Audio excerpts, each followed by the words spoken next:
This whole AI video Sora thing is insane. Like, I have been so intrigued by the way that people are making video using like toys, general motion tracking, like without green screens, just in any environment. And it's just blowing up over the internet and it's breaking my brain. I mean, look at that duck. It's made from scissor motions. Like, we'll straight up have hand puppets that are going to become like Hollywood level like cinema. On top of that, this robot broke the world record for the longest basketball shot, period. Got the O1 model, the fine-tuning research, Sora, the Canvas update, the Apple Intelligence integration, advanced voice mode, projects, and now search. Yeah, it's cool. And there's something really weird going on in the gaming industry. Nobody knows where GTA 6 is, but this game Paradise supposedly is hyper-realistic GTA, but all characters are actually influencers deepfaked into the game, and I'm not sure how I feel about it. Play and talk with avatars of real influencers, powered by AI. There's a new automated cyborg cockroach factory. It could be soon churning out a bug per minute for search and rescue. Scientists discovered a particle that only gains mass when it moves in one direction. Like, maybe that explains the asymmetry of the universe? Mark Hammonds wrote for Medium how we have vague hints that something troubling this way comes. Got your calendar out for 2027? So it turns out there's a connection between how thermodynamics actually shapes our inner experiences. Google's latest quantum mechanical breakthrough, the Willow chip, shows that practical quantum machines are probably coming soon. There's a new way for artificial intelligence to watch videos. It's much more like the human brain when it sits down to like YouTube rabbit hole with us. And you can click right here on this Patreon link and support the channel for as little as $2.99 a month or as much as $14.99 a month. And that money just goes directly into my pocket so that I can have more time to make these videos. Anyways, first thing, we got a little bit of a tick up, 84%.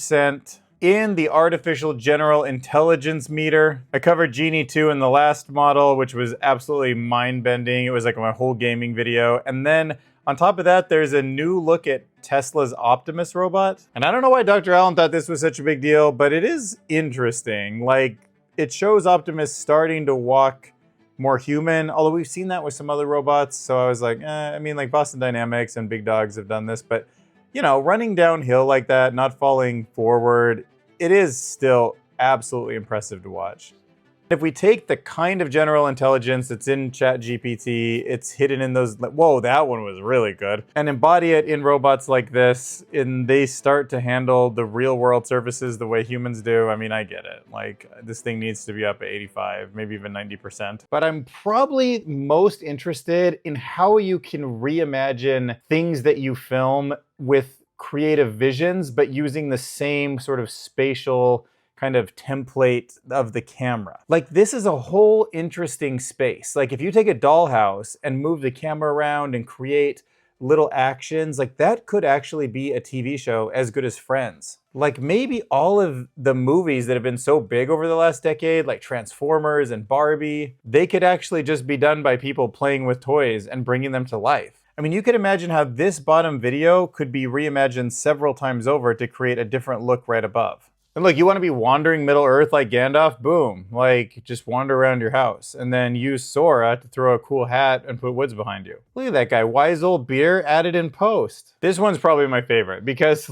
it's pretty clever actually to take scissors that just have that duckbill shape, move them in like funky little ways, and then turn that into an actual realistic looking bird. That made me think that we could do puppet shows and you could probably just take the little characters and then say like, now make this hyper realistic superheroes or something and be like, here comes Superman. Like, imagine the spoon that everybody puts in the kid, like here comes the airplane. You could probably turn that into like a straight up real like F-45 like flying into the mouth. Look at this comment from Bunny Foofy. I don't know how many times I've watched this and I can't get enough LOL scissor emoji. I was dying to go over to 2 Minute Papers. For some reason, when I started watching him like 3 years ago, I just think that one day we were gonna get to the point where AI video was just like, mwah, perfect and real, and you could watch it and see something that felt like a video. And with Sora here, I had to come back and see what 2 Minute Papers had to say.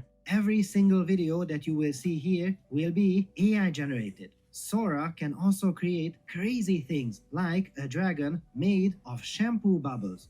And as expected, it is extraordinarily good at creating and animating humans. I had the honor of trying Sora a bit more than half a year ago, and I was stunned by the results I saw, and I am so happy that I can finally share this beautiful moment with you fellow scholars. Who needs a family of extraordinary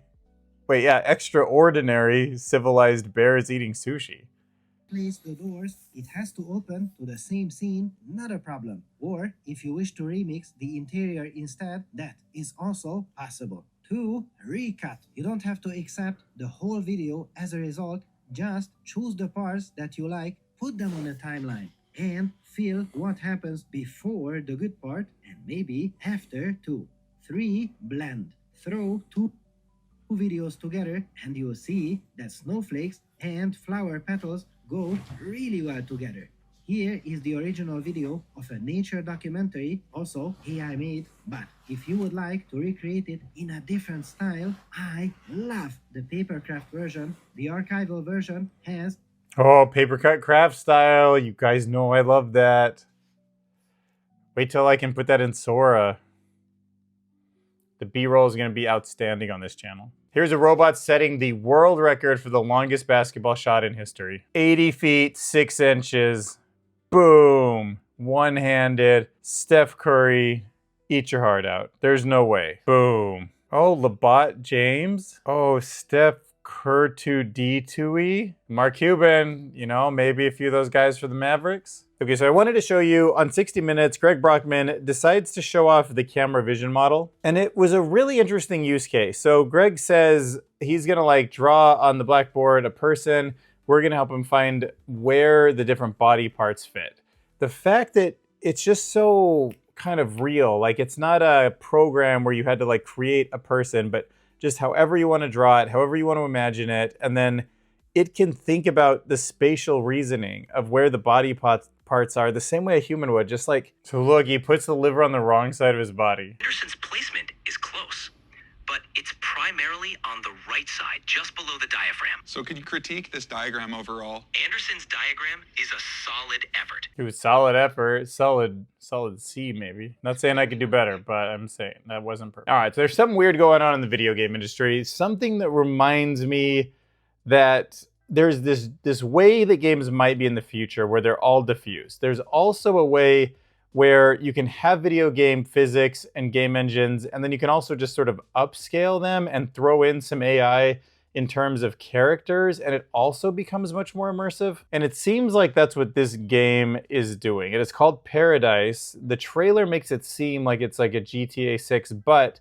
what they really focus on is how each of the characters live their own lives. They're like their own agents, their own instances of ChatGPT in each one of these heads that kind of understands its environment, like what we just saw with Gregg at OpenAI. And they also can mimic real celebrities. Like, they can actually take people that are on Instagram and have personalities and videos that people know and drop them into the game. I mean, you could make up the Instagram celebrities, but if you start taking people that we know, it's like TV shows, how they like parody on The Simpsons or South Park, like Elon Musk or Trump or any kind of celebrity. Like, now the entire world of Instagram, anyone with, 1,000 followers or more can be dropped in here and it can analyze their characters. So are we gonna end up simulating Earth and all of the people on it?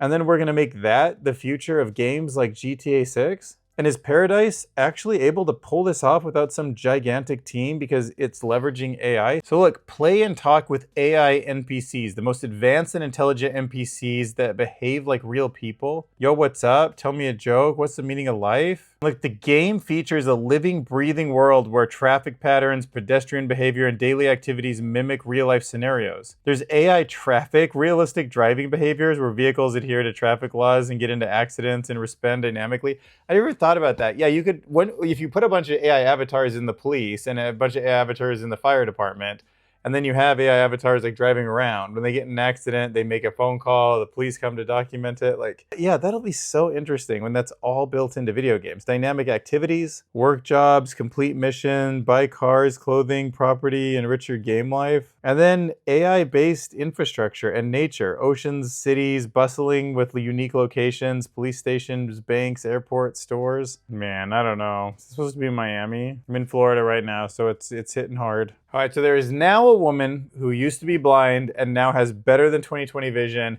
and artificial intelligence was a big part of it. It is a AI-powered eye surgery that took place in the UK. So here's what they did. The doctors scanned her eye at a very fine level. They made what we call a digital twin, something that's digital but accurate enough that you can simulate what would happen to the real world version. And then once it's in this little simulated world, an artificial intelligence was tuned in a way where it made thousands of virtual experiment design changes to exactly how the eyeball would be treated. And if it wasn't for all of those like infinite mistakes, or not infinite, but those thousands of mistakes that it kept correcting itself from before doing the actual surgery, it might not have been possible. It certainly would have been much, much, much higher risk. But once they knew exactly what the best way to go forward was, because of these simulations, an actual surgeon performed the laser surgery based on the AI's findings. And the results are incredible. Better than 20/20 vision. 16/20 vision. That is awesome. And honestly, these guys don't even think they got to the end of it. They think they could keep doing simulations and refine it even further. So 20/10 vision is like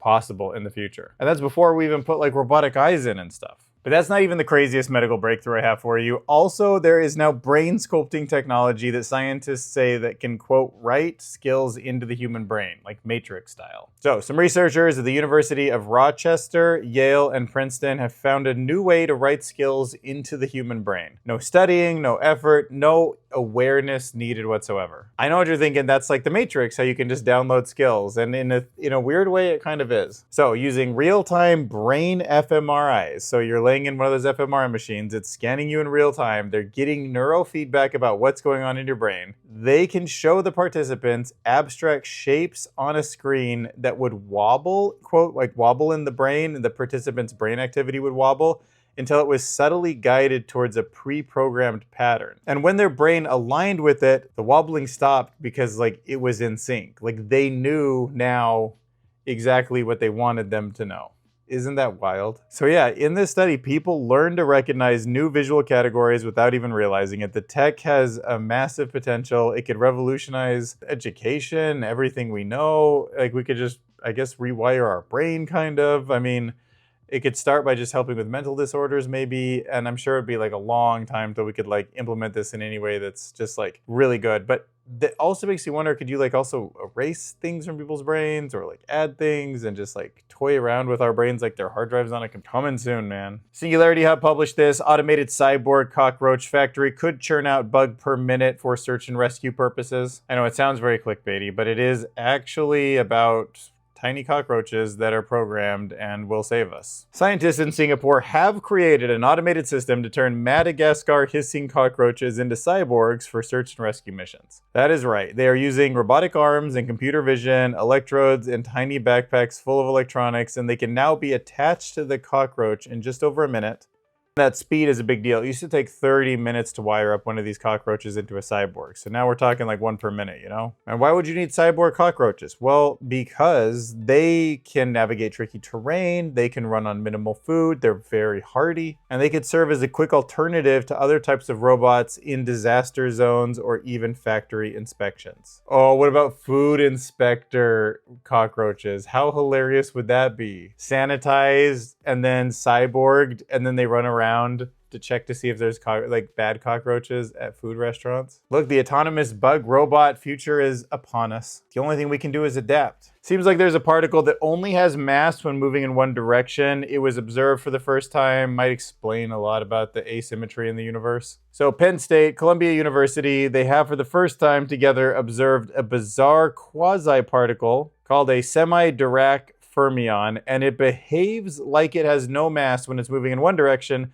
but then it seems to gain the mass when it goes in another, and this has been seen. This is testable, replicatable, and it was found in a small metal material called ZrSIS. And these fermions were first theorized 16 years ago, but were only recently spotted using high-powered magnets and infrared light to analyze electron behavior. So throughout time, everybody's always like, this is going to be it, right? So, and I acknowledge that, like, I get a little worried about AI. I'm like, what if we invent intelligence and like takes over the world and all that stuff? And there's always been something, right? It's like nuclear weapons, and before that it was world wars. There was signs of apocalypse all through like Greek and Roman and like early farming times. A lot of times they were like religious based or stuff like that, but they mostly always fizzled out, right? But Mark's trying to get to the bottom of some chatter that points out that something monumental might be happening around 2027, potentially involving UAPs, unidentified anomalous phenomena. Whistleblowers like Lou Elronzo hinted a deeper truth about a non-human intelligence on Earth. They say that they can't spill the beans about everything due to security clearances, but there could be some non-intelligences on Earth that just makes me wonder what that means. Figures like ex-CIA agent John Ramirez claim that the government is aware of some sort of event that is approaching and is slowly bracing for public disclosure. The secrecy and the slow drip of information suggests that whatever is coming could shake our understanding of life and society to its core. And like, all I know is that if we were like given a message that there was alien intelligence that the government was communicating with,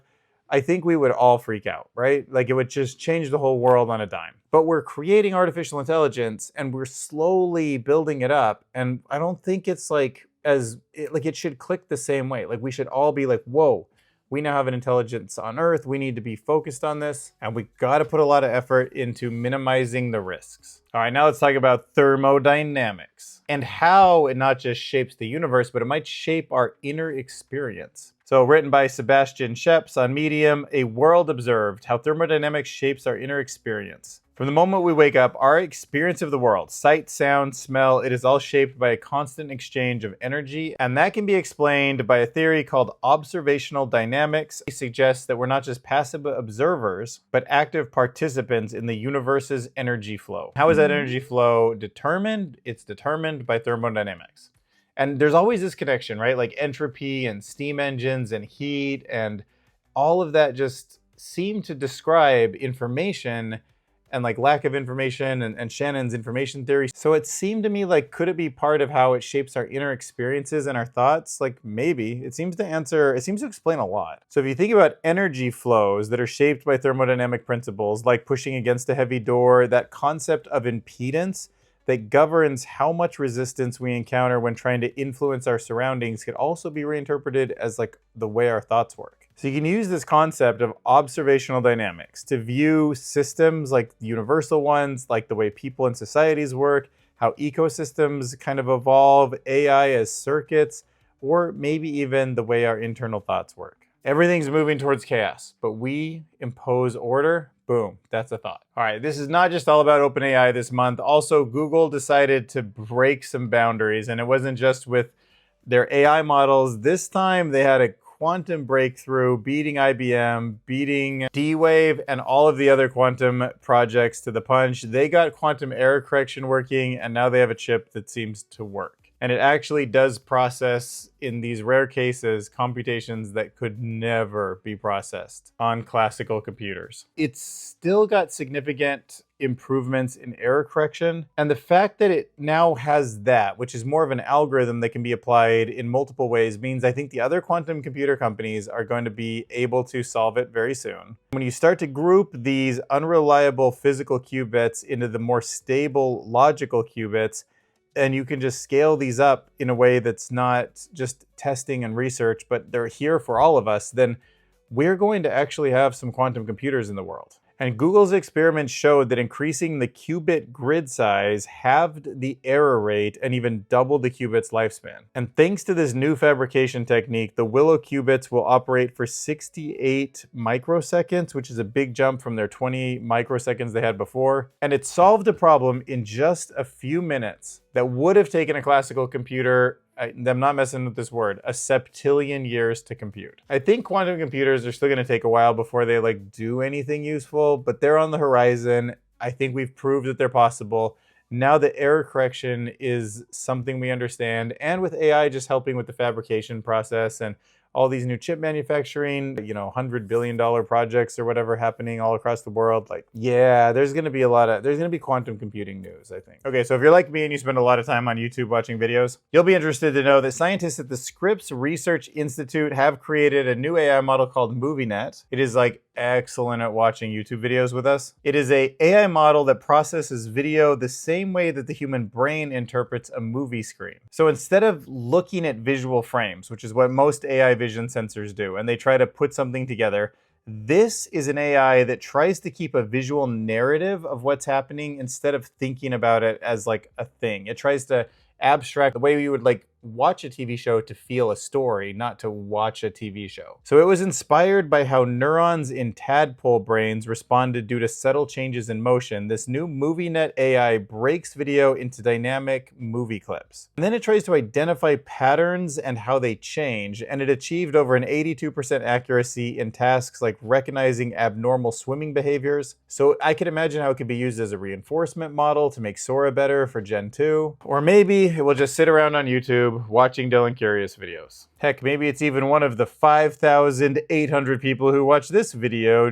Game AI When Worlds Create Themselves videos I put up a couple days ago. Oh yeah, I remember that, the motor mouth robot. But yeah, look, the video did pretty well. It's above my average right there, 5,800 views, plus 38 subscribers. Whoa, almost made like $1 per subscriber. 38 bucks, that's pretty good. We probably got a super chat in there, I would bet. Looks like your watch time, you stayed strong, everybody, until right about this mark, 20-minute mark, huh? Then we dropped below average for a little bit. The only moral obligation, maybe that was kind of a boring topic. You can go to Dylan Curious and you can press that join button right there if you want to join this group of people that contribute each month to making this content better. And it's all happening so fast. I'm going to try to cover more videos while I can as soon as possible. I love this stuff. It is fun to think about. It is just wild, and I can't believe the world that we're living in right now, but here we are, and it's very, very exciting. I will see you in the next video.